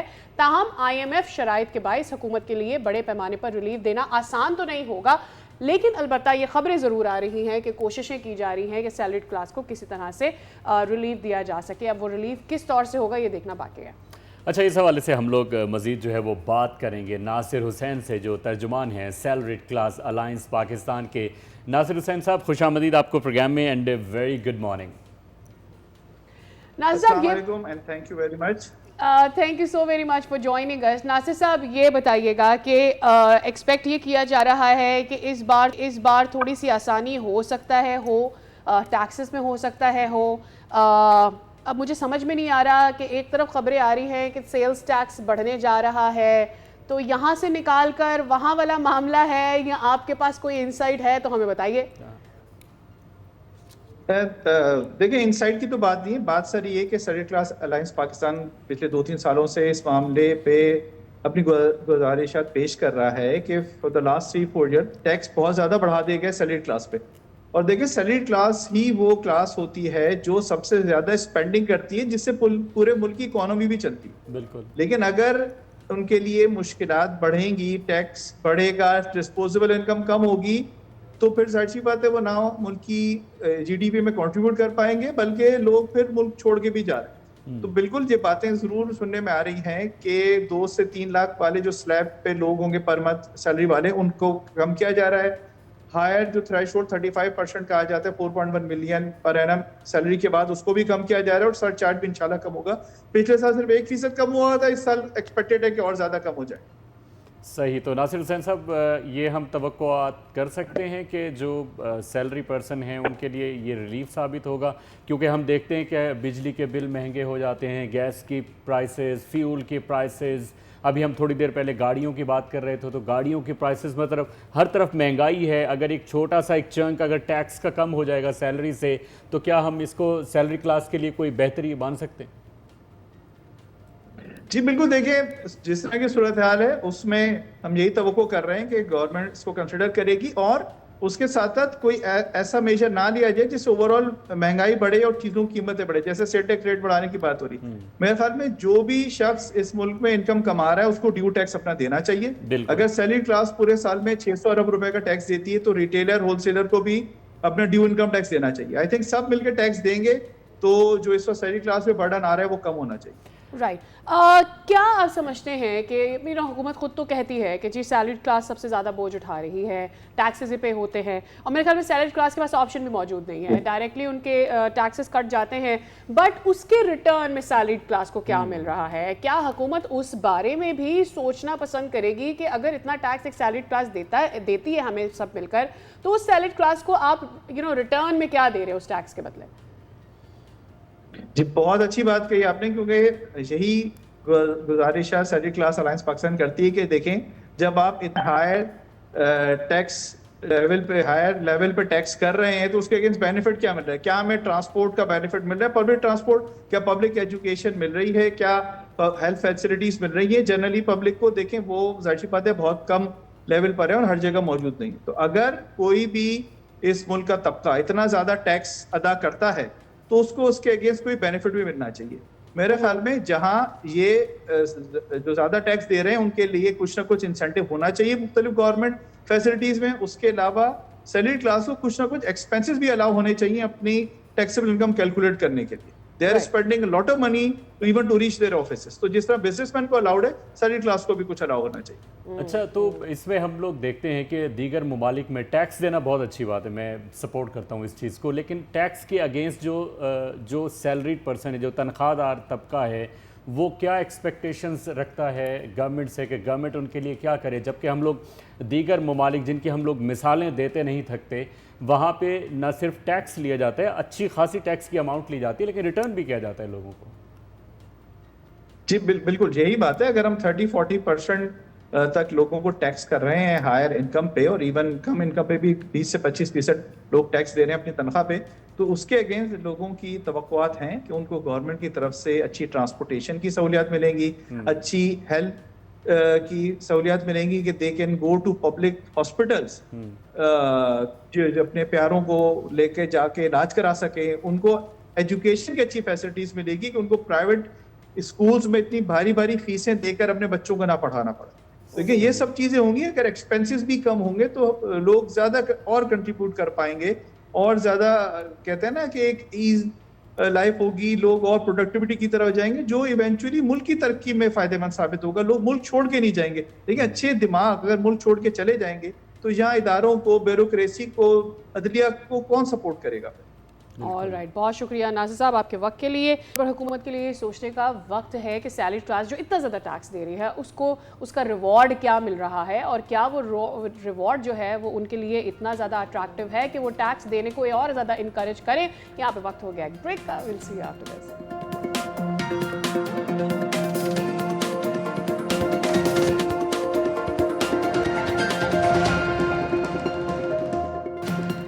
Welcome back again. अब हम जिक्र करने जा रहे हैं मुल्क में बढ़ते हुए कुत्ते के काटने के केसेस सामने आ रहे हैं। ऐसे में जहां ये लोगों के लिए परेशानी का बाइस बनते हैं, वहीं पर इस सूरत हाल को कंट्रोल करने के लिए एक्शन भी नज़र आता है।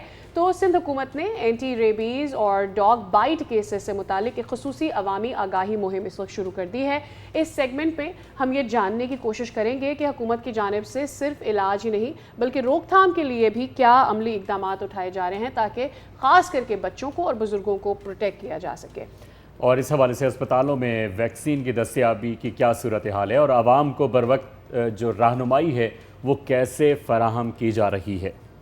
इसी पर बात करते हैं। सुमेरा हुसैन साहिबा हमारे साथ मौजूद हैं, प्रोजेक्ट डायरेक्टर रेबीज़ कंट्रोल। बहुत बहुत शुक्रिया सुमेरा साहिबा आपके वक्त के लिए। It's wonderful to have you on the show. यकीनी तौर पर ये बहुत ही अच्छा इकदाम है जो सिंध हुकूमत की जानिब से आगाही के लिए किया जा रहा है, ताकि लोगों को पहले बता दिया जाए कि कुत्ते के काटने के बाद क्या किया जाना चाहिए। जानना ये चाहते हैं कि जो मुहिम शुरू की गई है इसमें कौन कौन से मौज़ूआत को टच किया जा रहा है। जी thank you very much for the invitation and I am glad कि हम लोग ये सारी बातें जो है वो डिस्कस कर रहे हैं। सबसे पहले तो मैं ये बताना चाहूँगी कि गवर्नमेंट ऑफ सिंध ने डॉग बाइट केसेस के जो मुतासरीन हैं उनके हवाले से और स्ट्रे डॉग्स की पॉपुलेशन मैनेजमेंट के हवाले से एक काफ़ी कॉम्प्रीहेंसिव हिकमत अमली जो है वो तरतीब दी है। इस हिकमत अमली के दो एस्पेक्ट्स हैं, एक इसकी प्रिवेंटिव साइड है और एक इसकी क्यूरेटिव साइड है। प्रिवेंटिव साइड इज़ बेसिकली कि जो आवारा कुत्ते हैं उनकी पॉपुलेशन को कैसे कंट्रोल किया जा सकता है और उसको किस तरीके से हम लोग मैनेज कर सकते हैं कि अगर उनकी पॉपुलेशन है तो कैसे मैनेज कर सकते। सबसे पहले उसमें हम लोग करते हैं trap, neuter, vaccinate and then we release. हम उनको उन्हीं जगह से उठाते हैं जहाँ पे वो मौजूद होते हैं, वहाँ से उनको अपने रेबीज कंट्रोल प्रोग्राम के जो प्रिवेंटिव साइड के सेंटर्स हैं वहाँ पर लेके जाते हैं। वहाँ पे न्यूट्रिंग और स्पेइंग होती है और उनको वैक्सीनेट किया जाता है ताकि अगर खुदा न खास्ता किसी को बाइट करें तो वो रेबीज़ जो है वो ट्रांसमिट ना कर सके। उसके बाद हम उनको उसी जगह पे रिलीज़ कर देते हैं जहाँ से हम उनको लिफ्ट करते हैं। सेकेंडली उसके साथ साथ हम लोग क्यूरेटिव साइड पे भी गवर्नमेंट ने अभी स्ट्रैटेजी डिवाइस की है। उस स्ट्रैटेजी में एंटी रेबीज़ वेक्टर्स बनाए गए हैं कि अगर खुदा न खास्ता एक स्ट्रे डॉग किसी को बाइट कर लेता है, काट लेता है, तो उस पर क्या इकदाम करने चाहिए। तो सबसे पहले तो 1122 पे आपने कॉल करके अपने करीबी ARV centre, anti rabies vaccination centre के बारे में मालूमात लेनी है कि कहाँ पर अवेलेबल है। 278 ARV सेंटर्स जो हैं अक्रॉस सिंध वो बनाए गए हैं और उन ARV सेंटर्स के अंदर जो है वो अमला, ट्रेन अमला 2 शिफ्टों में सुबह 8 से रात 8 बजे के तक जो है वो मौजूद होता है और जो भी मुतासरीन आते हैं उनको वो एंटी रेबीज़ वैक्सीन जो है वो लगाई जाती है। अब इसी के साथ साथ ARV सेंटर्स के साथ ही कुछ रेफरल सेंटर्स बनाए गए हैं जो कि 112 हैं। उन रेफरल सेंटर्स में एंटी रेबीज़ वैक्सीन के साथ साथ रेबीज़ इम्यूनोग्लोबिन की वैक्सीन भी अवेलेबल है जो कि एक जो मौसर वैक्सीन है जो उन पेशेंट्स को लगाई जाती है जो कि जिनका ज़ख्म जो है वो थोड़ा ज़्यादा गहरा है और रेबीज़ ताकि उनको ट्रांसमिट ना हो सके और उनको रिग लगाई जाती है। तो 278 ARV centres across the Sindh बनाए गए हैं और 112 उन्हीं में से क्लस्टर करके रेफरल सेंटर्स बनाए गए हैं अक्रॉस द सिंध। अच्छा, सुमेरा हुसैन साहिबा, ये बताइएगा कि आपने अभी बात की थी प्रिवेंटिव साइट के हवाले से और इसके हवाले से जो काम किया जा रहा है उसका जिक्र किया आपने, तो सूबे में कुत्तों की जो बढ़ती हुई तादाद है इसके हवाले से हुकूमत क्या इकदाम कर रही है? जी, जैसे मैंने अभी आपको बताया कि जो कुत्तों की आवारा कुत्तों की जो पॉपुलेशन है उसको कंट्रोल करने के लिए रेबीज़ कंट्रोल प्रोग्राम जो है वो स्टार्ट हुआ है, वो 2022 से काम कर रहा है। But you know it's a long term process, क्योंकि उसमें जो स्ट्रे डॉग्स होते हैं, आवारा कुत्ते होते हैं, उनको जहाँ पे वो होते हैं वहाँ से लिफ्ट किया जाता है, उनको न्यूटर वैक्सीनेट किया जाता है और उसके बाद उनको वापस उसी जगह पे छोड़ दिया जाता है। It's a long term process, थोड़ा टाइम टेकिंग है, बट गवर्नमेंट उसके ऊपर काम कर रही है। रेबीज़ कंट्रोल प्रोग्राम के सेंटर्स जो हैं वो कराची के अंदर जैसे सातों अजला में बने हुए हैं, इसके अलावा सही। हैदराबाद डिवीजन में बने, तो अक्रॉस द सिंध जो है वो सेंटर्स भी स्टैब्लिश साथ-साथ किए जा रहे हैं। ठीक है। सुमेरा साहिबा, ये बताइएगा कि अस्पतालों में से अक्सर शिकायत आती है जब लोग वहाँ जाते हैं कि रेबीज़ की वैक्सीनेशन वहाँ पर मौजूद नहीं है। इसके अलावा जो रेबीज़ सेंटर हैं वो दूर दूर हैं यानी लोगों से। सो क्या इन फ्यूचर रेबीज़ की वैक्सीन अस्पतालों में दस्तयाब हो? एक तो इसको मेक श्योर करने के लिए क्या किया जा रहा है? मज़ीद इस पर क्या कोई हेल्पलाइन बनाई गई है जिस पर लोगों को हेल्प मिल सके? And at the same time centres की तादाद क्या बढ़ाई जा रही? देखिए, मैं वही आपको अर्ज़ कर रही हूँ कि सेंटर्स जो क्यूरेटिव साइट के सेंटर्स हैं वो 278 ARV सेंटर्स बनाए गए। उनको डिवाइस ही इस तरीके से किया गया है कि वो आपके ज़िले के जो तालुका लेवल है, सब डिवीज़न लेवल है, वहाँ पर वो ARV सेंटर्स मौजूद हों। ARV सेंटर्स जो है वो बेसिक फर्स्ट हैंड जो आपको कहें कि आपको ट्रीटमेंट मिलेगी वो वहाँ से मिलेगी and it is spread across all over Sindh. तो वो आपके जो बेसिक सेंटर्स हैं वहाँ पर आपको मिल सकती है। जैसे आप कराची की बात करें तो कराची के हर ज़िले के अंदर जो है वो आपको सेंटर्स मिलेंगे। कराची में जैसे 43 सेंटर्स जो हैं ARV सेंटर्स बनाए गए हैं, उनमें से 10 जो हैं वो रेफरल सेंटर्स हैं। सो कोशिश की गई है कि ग्रास रूट लेवल तक टच किया जा सके और हर जगह जहाँ पर इस तरह का अंदेशा है कि डॉग बाइट केसेस रिपोर्ट हो, वहाँ पर जो है वो ARV सेंटर्स मौजूद हैं। सेकेंडली, आपने वैक्सीन की बात की तो गवर्नमेंट ने इकदाम किए हैं कि सफिशिएंट अमाउंट ऑफ वैक्सीन जो है ARV प्लस रेबीज इम्यूनोग्लोबिन की जो वैक्सीन है वो मौजूद हो। इसी वजह से ARV सेंटर्स के अंदर भी इतनी तादाद में मौजूद है कि अगर हमारे पास पेशेंट्स आते हैं तो उनको ARV बेसिक वैक्सीन जो लगती है वो लगे, और अगर खुदा न खास्ता उनका ज़ख्म जो है वो थोड़ा गहरा है या क्रिटिकल है उनकी कंडीशन, तो उनको रेबीज़ इम्यूनोग्लोबिन लगा सके, क्योंकि वो एक मौसर दवा है और वो फ़ौरन जो है वो रेबीज़ के फैलाव को रोकती है। So sufficient amount is there. Thirdly, आपने बात की कि हेल्पलाइन या कुछ इस तरीके से, तो 1122 को बेसिकली क्रिएट किया गया है as a bridge between the patient and ARV centres. So अगर खुदा न खास्ता कोई ऐसा इंसिडेंट होता है तो सबसे पहले 1122 पे कॉल करके आप बता सकते हैं कि आपके साथ इंसिडेंट हुआ है। वो आप वहाँ पे जो स्टाफ ट्रेन मौजूद है वो आपको आपका करीबी ARV सेंटर का पता बताएगा और आप वहाँ पर जाके जो है वो ट्रीटमेंट ले सकते हैं। अच्छा, ये बताइएगा कि एंटी रेबीज सेंटर और रेफलर जो सेंटर है इसमें क्या फ़र्क है? क्या ये सेंटर्स पहले मौजूद नहीं थे?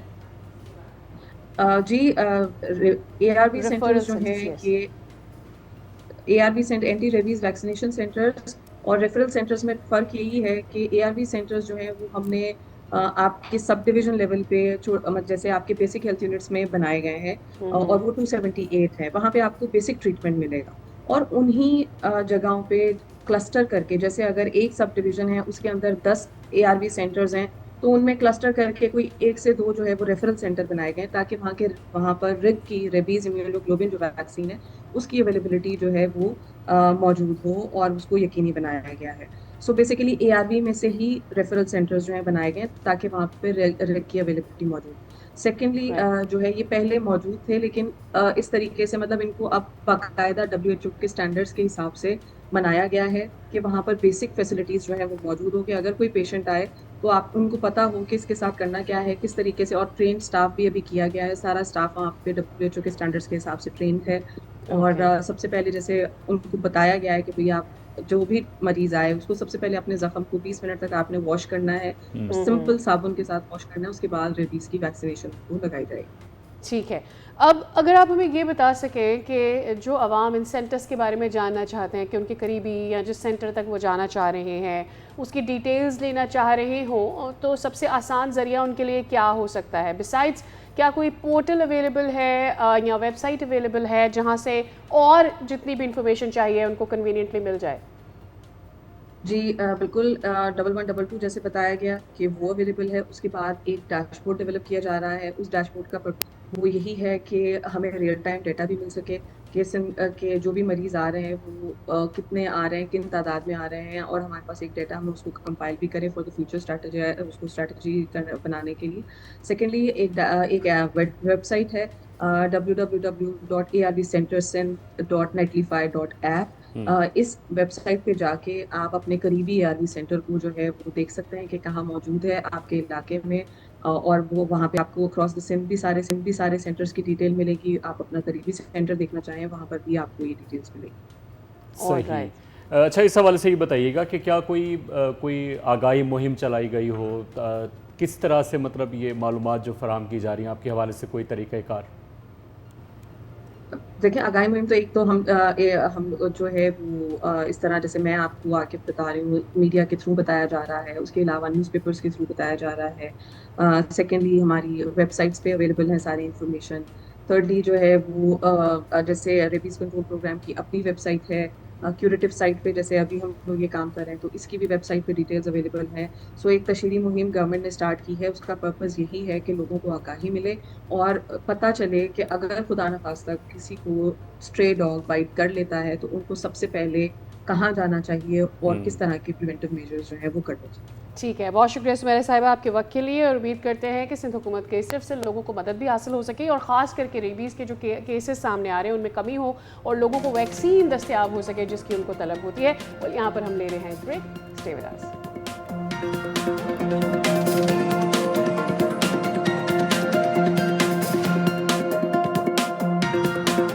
Welcome back. कराची के इलाके में एक अफसोसनाक वाक़या पेश आया।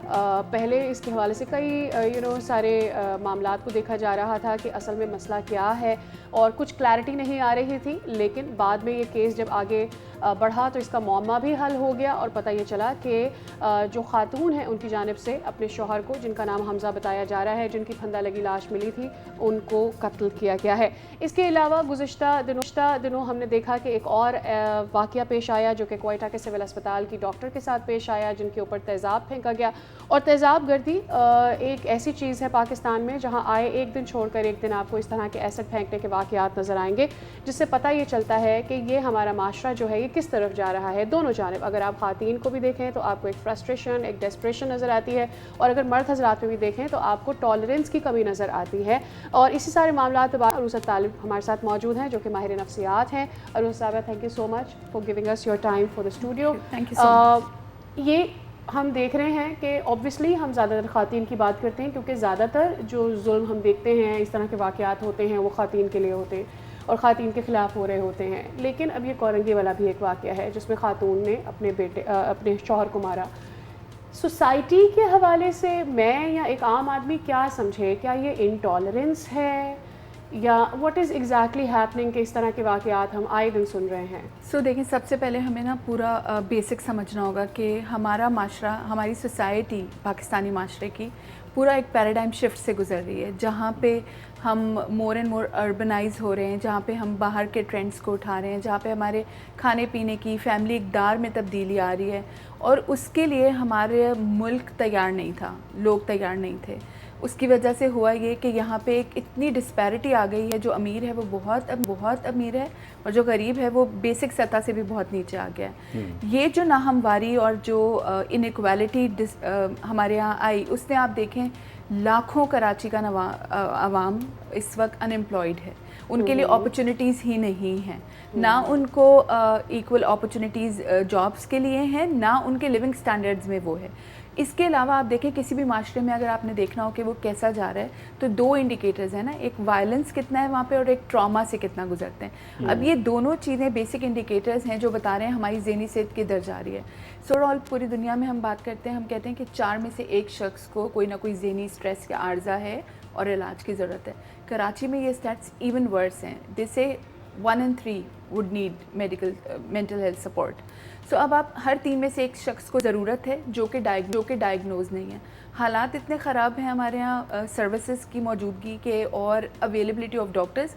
पाकिस्तान में अगर इस वक्त 50 लाख ज़हनी अमराज के लोग मौजूद हैं तो उनको ट्रीट करने के लिए 400 डॉक्टर्स नहीं है पूरे पाकिस्तान में। राइट लेकिन आई हैव दिस क्वेश्चन, क्या हमारी जो सोसाइटी है उसका ये रुझान भी है कि अपनी मेंटल हेल्थ के लिए वो डॉक्टर्स की तरफ जाए? बिल्कुल भी नहीं है। सो गैप इतना बड़ा है और नीड इतनी ज़्यादा है कि 90% लोगों को इलाज मुआलजे की सहूलियत का पता ही नहीं है, उन्होंने कभी हेल्प सीख की ही नहीं है।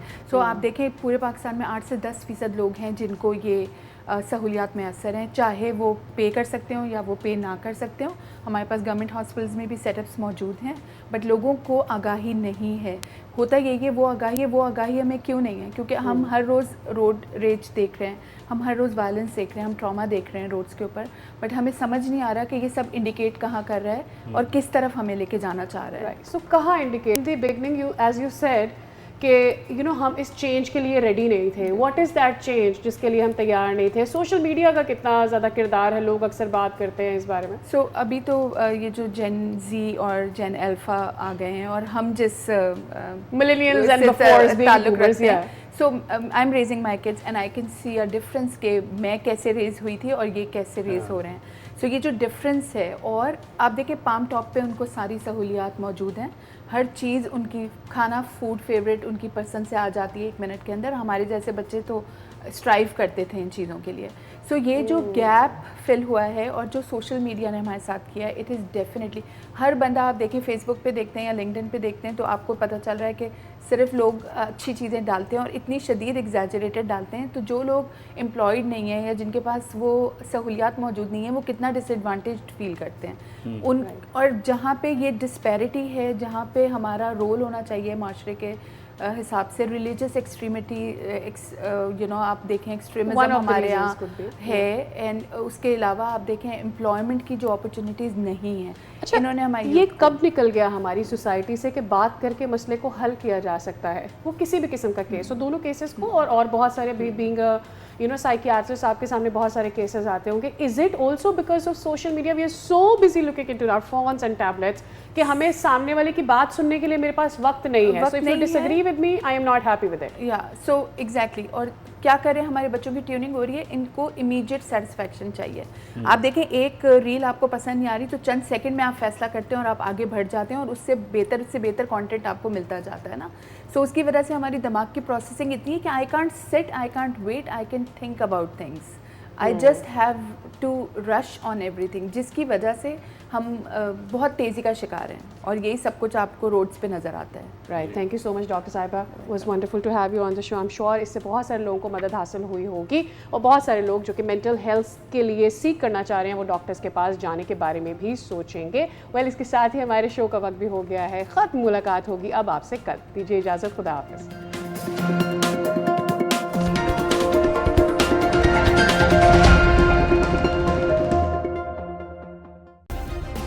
सब्सक्राइब करें और बेल दबाएं ताकि कोई खबर रह न जाए।